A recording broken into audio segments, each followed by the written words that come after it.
Il est 8h39 sur Europe 1 et voici la revue de presse avec vous, Pierre Devinot. Et on commence, si vous le voulez bien, par un hommage, celui de la Croix. Il y a presque un an, le père Hamel était sauvagement assassiné dans son église de Saint-Étienne-du-Rouvray. Nos confrères de la Croix sont allés à la rencontre de celle qui sans doute le connaissait le mieux, sa sœur Roselyne, qui sans fausse pudeur raconte ce frère aimé avec qui elle entretenait une tendresse fraternelle fusionnelle. Elle raconte: lorsqu'on est venu d'abord lui dire qu'il était mort, j'ai crié à m'en déchirer les poumons jusqu'à ce que j'ai trop mal pour continuer à hurler.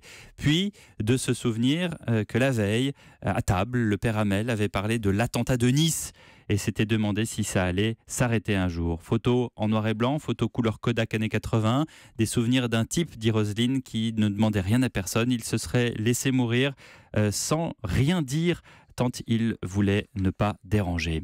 Séquence presque émotion, en tout cas d'une grande page de social dans l'UMA avec les conditions de travail des pilotes de chez Hop. Rencontre avec des pilotes au bord du burn-out. Les employés de la compagnie régionale viennent d'achever 6 jours de grève. L'UMA s'est procuré les comptes rendus des CHSCT de cette société où 245 emplois sont liquidés sous forme de plan de départ volontaire.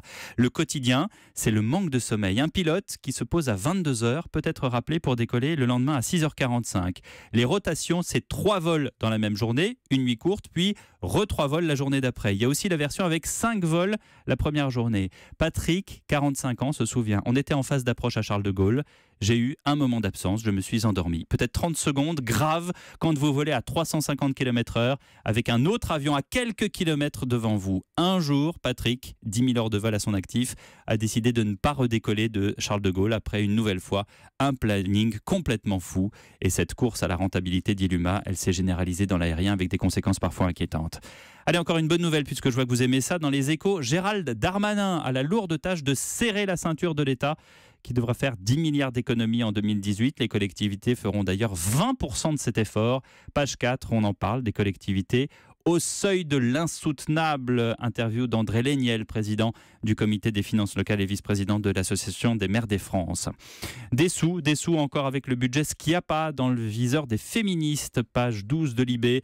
Malgré ces dénégations, les crédits 2017 de la secrétaire d'État à l'égalité devraient chuter de 27%. Marlène Schiappa qui sera notre invitée pour l'interview politique lundi à 8h15. Politique encore avec le casse-tête d'En Marche, les conflits d'intérêts, ça c'est dans l'IB. La refonte du FN dans le Figaro et le plan Wauquiez pour les Républicains dans le Point. Le Tour de France, déjà inoubliable, dit le Parisien, tout en haut pour l'équipe, photo de Barguil à l'appui, qui fait aussi la une du Dauphiné, du Républicain Lorrain, de l'Alsace, de la Nouvelle République, sans oublier les adieux du roi Bolt, Usain Bolt. Moi j'aurais titré le roi Hussein, mais bon. Cahier spécial sport du Parisien aujourd'hui en France, ce soir, dernier meeting de sa carrière à Monaco. Écrin idéal pour celui qui, écrit Sandrine Lefebvre, écarte les bras, réclame les applaudissements, prend la pose devant les photographes. Bref, rien n'a changé.